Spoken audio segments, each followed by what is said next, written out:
आज आम आरंभ करवा बारिमंडल जोटा कि आम सप्तम श्रेणी भूगोल तृतीय अध्याय ये हूँ आम पार्ट 2। प्रथम पार्ट रे आम पढ़ी नहीं कि कौन पृथ्वीर महासागर एवं सागर विषय आम पढ़ी। आज आम सेकेंड पार्ट रे आलोचना करवा जे महासागर और सागर तल नहीं। हाँ तेणु महासागर तल और सागर तल कौड़ा कह जाए जे सागर एवं महासागर जो जलराशि अच्छी से जलराशि तले जो भूभाग अच्छी अर्थात जो पानी परे जो भूभाग अच्छी जो भूमि अच्छी ताकू कह सागर एवं महासागर तल बोली जमी आम भूमि उपरे अच्छी कौन कौड़ी समतल अच्छी कौड़ी निम्न भूमि अच्छी कौड़े उच्च भूमि अच्छी से भली समुद्र तल को जदि आम जीवा ताले सेठी मध्य भिन्न भिन्न भूमि रूप से रही है। सागर जदि तल को आम जीवा ताले कौड़ी कौन अच्छी ना गभीर खात अच्छी। खात कहले बड़ बड़ गात ता भितर मध्य खाल रही तो कौड़े समतल अच्छी कौड़े उच्च भूमि अच्छी कौड़े पहाड़ अच्छी कौड़े पर्वत श्रेणी अच्छी तेणु ये तले मध्य से रही किंतु सब गुड़िक पानी रे बुड़ी रही। समुद्र कूल ठारू किछि दूर पर्यंत महादेशर अल्प गोड़ाणिया भूभाग जल भितर बुड़ी रही जहाँ को कह जाए महिसोपान। देख ये है आमर महिसोपान है तेणु सबु अंचल यार विस्तृति समान नुह तेणु एठी विभिन्न प्रकार सामुद्रिक जीवजंतु अच्छा विभिन्न प्रकार उद्भिद मध्य सेठी देखा जाती। तेणु महासागर एवं सागर यही अंचल जो महिसोपान जो कहुची माछ धरा केन्द्र सब रही माछ धरा केन्द्र यही अंचल खनिज तैल मुक्ता पोहला तेणु या संग्रह करा जाए। महिसोपान शेष भागरु है शेष भागरु से आउ टिके अधिक ढालू है समुद्र आड़ को जोड़ा गड़ी जाइए ताकू कह जाए कौन मही ढालू। चित्र को देखी दियो ये आउ टिके देखो भितर केमती गड़ी जाइए तेणु ये है आमर कौन मही ढालू है आउ टिके भितर भितर से गड़ी गड़ी जाइए अधिका जल से रही। मही ढालू अंचल अनेक गुड़े समुद्र गंड अच्छी गंड कहले बहुत पानी जोड़े थाए है समुद्र तो पानी बहुत अच्छी तथापि सेटा आहरी गभीर सेटा रही एवं मही ढालुर जदि ता तल को जीवा समुद्र तल से जो विस्तृत सज्जा रही ताहाकू कह कौन महासागर समतल। ये देख ये महासागर समतल बोली ताको आमे कहबा। तेणु एठी भूमि ढालू नाही जदि भी ढालू अच्छी से अति नगण्य बा अति कम तेबे महासागर समतल कहला माने सेटा संपूर्ण समतल नुह से महासागर खात अच्छी बुझिपार ना आउ कौन अच्छी निमज्जित पर्वत श्रेणी तेणु एगुड़िक मध्य सेठी देखा जाए एवं भूपृष्ठ रु जहाँ क्षय हो जाउछि अति सूक्ष्म शिला रेणु अर्थात पत्थर गुंड शिला कहले कौन पत्थर तेणु शिला रेणु माने सेठू जो छोट छोट अंश बाहरुछि आग्नेय भस्म यही सब पदार्थ बहु दूर पर्यंत भासी जाई सागर से समतल कौन होता है जमा होता है। ता व्यतीत सामुद्रिक उद्भिद जीवजंतु एमाने जो अच्छी मरीगला परे सेमानकर ध्वंसावशेष महासागर तल अंश कौन हुए ना जमा ही रही जाए एवं कौन हुए ना कोमल पंख सृष्टि हुए जहाँ को कह जाए सिंधु मल है कौन कह जाए सिंधु मल बोली ताको कह जाए। ताले सिंधु मल कहले कौन बुझिल जे विभिन्न सामुद्रिक उद्भिद एवं जीवजंतुंकर ध्वंसावशेष बा मरीगला परे सेमानंकर शरीर एवं शरीरर अंशावशेष है महासागर तल अंश सेटा जमा ही रही जाए एवं गोटे कोमल पंख सृष्टि करे। कोमल कहले कौड़िया नहीं पंख तुम जान तो तेना कोमल पंख सृष्टि करे जहाँ को कह जाए कौन सिंधु मल बोली कह जाए। देख बर्तमान आम आलोचना करवा जे सागर जलर संचालन है संचालन संचालन कहले आम कौन बुझा ना जीवा आसवा करवा बोहिबा जोड़ा कह है समुद्र जल रे लुण बहुत अच्छे आम जाने लवण अंश बहुत अच्छे आम जाने तार तेणु समुद्र पानी को तुम चाखिब तुम केमती लगे लुणिया लगे नहीं तुम देखो जो ग्लोब रे तुम देखुच जिते सब नील सब देखा एगुड़ा सब कौन है समुद्र बा जलभाग सब एगुड़ा सब इन तेणु से सागर और महासागर गुड़िक बहुत नदी आसी सब पड़ी जिते गुड़िए नदी देखुच सबू नदी गुड़िक बहुचंदी पानी बढ़ुची ना नहीं तेणु से कुआड़ बोई बुड़ी जाऊँगी सबू गुड़िक जाकि सागर बा महासागर मिशी समस्त गति हूँ सागर बा महासागर तेणु सेगुड़िकर जल प्रवाहर तेणु विभिन्न प्रकार रासायनिक पदार्थ से जाई सागर एवं महासागर से मिसे समुद्र से संचित रहे तेणु से समुद्र जल लवणता बढ़ी जाए है लुण अंश बढ़ी जाए तेणु कौन कौन से रासायनिक पदार्थ जो स्थल भाग विभिन्न रासायनिक पदार्थ जाई जल भाग में मिसी जाऊँगी कौन कौन से पदार्थ सोडियम क्लोराइड्स है magnesium chloride magnesium sulphate calcium sulphate तेणु यही सबू रासायनिक पदार्थ गुड़िक से जाइना समुद्र जल कौन ना मिसी जाऊँगी तेणु सोडियम क्लोराइड जोड़ा आम खाइबा लुण विज्ञान तुम पढ़ी NaCl सोडियम क्लोराइड जहाँ आम खाइबा लुण बोली आम कही था तेणु समुद्र जलर लवणता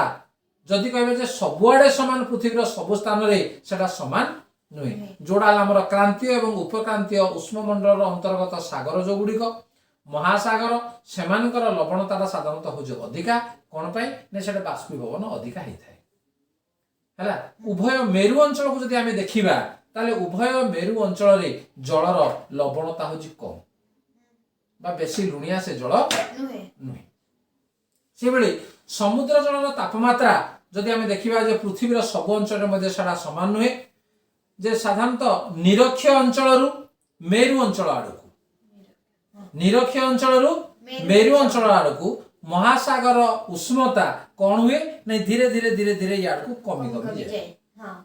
क्या सूर्य किरण अधिका पड़ूना एपटी आम जी आम पड़ू निरक्ष अंचल सेमती मेरु अंचल सूर्य किरण से पड़ू ना तेना उष्णता कमी कमी जाए तेणु विषुव अंचल जो महासागर अच्छी से महासागर जलर तापमात्रा 25 डिग्री सेल्सियस बा ताड़ू अधिका रोकथिबा बेले मेरु अंचल जो जल अच्छी समुद्र जो जल अच्छी तार प्राय 0 डिग्री सेल्सियस होता है अर्थात बरफ भाव में से बुझेगा ताले समुद्र जल संचालन तापर आम देखा जो भूपृष्ठर विभिन्न अंचल महासागर एवं सागर जल तापमात्रा असमता देखा जाए समान नुह बुझे नहीं भूपृष्ठर विभिन्न अंचल जो सागर बा महासागर अच्छी से जलर तापमात्रा से कौन मैंने अलग रही है लवणतार पार्थक्य मध्य कोड़े लुणिया तो कोड़े ना मेरु अंचल को आम जी मेरु अंचल आड़ को तार लवणता से अनुसार कमी कमी जाए एवं सबु जगार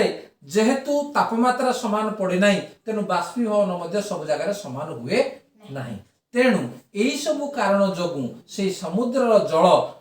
कौन हुए ना संचालन होता है गति करिथाए बा चलन होता है बा चलनशील होता है या छाड़देला आउ कौन जे वायु प्रवाह समुद्र जल स्थानांतर यही प्रक्रिया साहाय्य समुद्र जल स्थानांतर होगा वायु प्रवाह साहाय्य करिथाए तेणु सागर एवं महासागर एमानकर जल को जब देखा ताले जल हूँ सब हूँ अस्थिर स्थिर भाव से जमी आम पोखरी जल हूँ स्थिर किंतु समुद्र जल स्थिर नुहे तेणु ये अस्थिरता कहीं होता है जो अस्थिरता अच्छी भाग कर तीन भाग में विभक्त कर कौन कौन से गुड़िक गोटे तरंग द्वितीय जुआर एवं तृतीय सामुद्रिक स्रोत बुझेगा कौन कौन एक तरंग दुई रे जुआर 3 रे सामुद्रिक स्रोत तेणु समुद्र जलर अस्थिरता को आम 3 भाग में विभक्त कर तरंग जुआर एवं सामुद्रिक स्रोत आपको आम गोटे पर गोटे आलोचना करवा तरंग प्रथम है कौन तरंग तो समुद्र जल यार पृष्ठभाग समान नुह या उच्च नीच हो रही से देखा जाए कहीं उच्च नीच होता है तुम कहीपर कि जे आमर प्रकृति रे जो आमर वायु जो प्रवाह होउची जे प्रवाहित तो वायुर घर्षण फल रे सागर पृष्ठ जल रे भांग पड़ी थाए ହେଲା जो पवन जो बहुची से पवन सहित से जलर घर्षण जोगु सागर पृष्ठ जल गोटे कौन ना भांग सृष्टि हुए जहाँ को कह जाए तरंग बा कह जाए ढेउ जब आम पोखरी पानी आम पत्थर आम पकईदे ताले से कौन से जगह ढेउ सृष्टि हो लहरी सृष्टि हो तरंग सृष्टि होची तेणु समुद्र समुद्र तुम देखीच जे समुद्र को तुम जाइच समुद्र पृष्ठ गोटे पर गोटे ढेउ कूल आड़ को माड़ी आसुवा तुम देखीच देखीच नहीं तेणु माड़ी आसुवा प्रत्येक ढेउ से कौन हुए आसी बेलाभूमि से माड़ हुए बाधा पाई पुनर्बार पछकू से फेरी जाए बुझेगा तेणु समुद्र कूल तरंगर गति आगको और पछकू होउथिबा बेले कूल ठारू किछि दूर रे अर्थात समुद्र वक्षरे तार गति ऊर्ध्वक एवं निम्नक होता है ऊर्ध्वक एवं निम्नक होता है तुम पूरी समुद्र कूटे गाधीच ना नहीं हाँ निम्न होता है तेणु तरंग जो होता है जो उच्चतम ऊपर को उठी जाए पुणी तल को खसी आसे उठी जीव तल को जाए तेणु जोड़ा ऊपर को उठी गला ताको कह तरंगर शीर्ष है बुझिपार नहीं एवं तरंगर शीर्ष तेणु गोटे तरंगर शीर्ष तापर कमिगला पुणी आउ गोटे तरंगर शीर्ष तेणु दुईटी शीर्ष मध्यवर्ती व्यवधान बा जेतिकी दूरता है ताकू कह तरंग दैर्घ्य बुझे कौन कह तरंग दैर्घ्य देख ये गोटे शीर्ष ये गोटे शीर्ष तेणु एठू ए पर्यंत गोटे हूँ निम्न एटा हूँ निम्न यार मध्यटा यहाँ जी यहाँ मध्य से कह तरंगर दैर्घ्य बा तरंग पाद ठारू तरंगर शीर्ष पर्यंत उच्चता केते बाट से उठिला उच्चता ताकू कह तरंगर उच्चता गोटे तरंगर दैर्घ्य जे गोटे शीर्ष रु आउ गोटे शीर्ष पर्यंत व्यवधान को कह तरंगर दैर्घ्य एवं निम्न रु उच्च पर्यंत जति बाट से तरंगटा उठुजी ताकू कह तरंगर उच्चता केतेक समय समुद्र पृष्ठ झड़ बात्या होता है जहाद्वारा बड़ बड़ तरंग सब सृष्टि हुए बुझे नहीं तेणु समुद्र उपरे वायुचाप कम हुई भाव में झड़ बात्या होता है आउ कौन हुए नहीं बेले बेले महासागर निम्न अंश बा निम्न भूभाग तले जो माटी अच्छी सेठी कौन हुए नहीं भूमिकंप सृष्टि हुए भूमिकंप हेले कौन हुए कि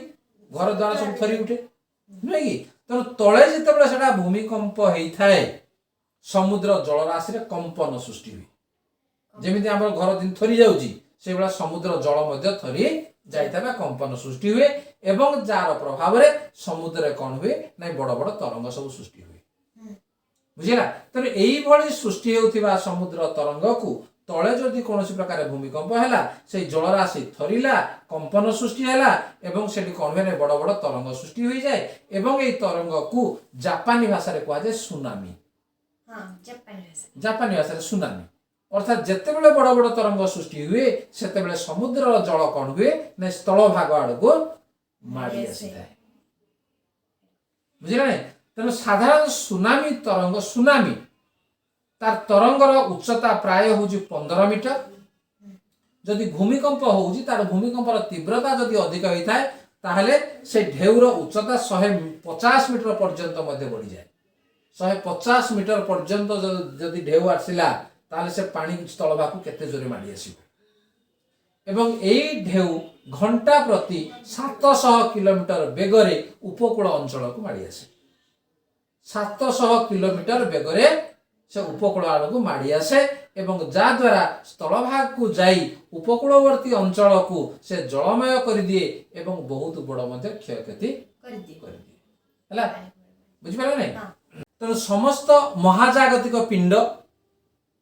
जमी सूर्य चंद्र ग्रह नक्षत्र जो मान सब आकाश में अच्छा एगुड़ा महाजागतिक पिंड बोली कहुए एमान भितर गोटे परस्पर आकर्षण गोटे अच्छे अट्राक्शन गोटे रही तेणु ये आकर्षण मात्रा सेमानकर वस्तुत्व एवं परस्पर ठारू दूरता उपर निर्भर करे तेणु सूर्य एवं चंद्र यार आकर्षण जोगु पृथ्वीर कठिन भूभाग तुलन जलभाग कौन हुए अधिक आकर्षित होता है कार सूर्य एवं चंद्र यार आकर्षण जोगु पृथ्वीर जलभाग कौन हुए अधिक आकर्षित होता है जा फल महासागर जलभाग सामयिक भाव में किसी समय से कौन हुए फुली उठे है अन्य समय जलस्तर खसीजा जो समुद्र पछकू घुंचीगला बेले लगे ଯଦି ଫୁଲିକିନା ହେଇଗଲା ତାହେଲେ ସେ କ'ଣ ପଛକୁ ଘୁଞ୍ଚି ଭଳିଆ ଲାଗେ। ଏହିପରି ସମୁଦ୍ର ଜଳ ପତନରେ ନିୟମିତ ଉତ୍ଥାନ ଏବଂ ପତନ, ଉତ୍ଥାନ କହିଲେ ଉପରକୁ ଯିବା, ପତନ କହିଲେ ତଳକୁ ଆସିବା ଲାଗି ରହିଥାଏ ସବୁବେଳେ। ତେଣୁ ସମୁଦ୍ର ଜଳର ଏହି ପ୍ରକାର ଉତ୍ଥାନକୁ ଆମେ କ'ଣ କହିବା? ଜୁଆର ବୋଲି କହିବା। ଏବଂ ପତନ ହେଲେ ତାକୁ କହିବା ଭଟ୍ଟା। ଉତ୍ଥାନ ଉପରକୁ ଉଠିଗଲେ ତାକୁ ହେଲା ଜୁଆର, ତଳକୁ ଖସିଗଲେ ସେ ହେଲା ଆମର କ'ଣ? ଭଟ୍ଟା ହେଲା। ତେଣୁ ଏ ଯୋଉ ତରଙ୍ଗରେ ଆମର କ'ଣ ହେଉଛି? ଜୁଆର ଏବଂ ଭଟ୍ଟା ଉଭୟ ହେଇଥାଏ, ନାଇଁ କି? ତେଣୁ ଆମେ ଦେଖିବା ବର୍ତ୍ତମାନ ଯେ ଜୁଆର କ'ଣ। ତାହେଲେ ଏଠି ଆମର ପାର୍ଟ 2 କୁ ଆମେ ଏଠି ସମାପ୍ତ କରିବା, ନାଇଁ କି? ଠିକ ଅଛି।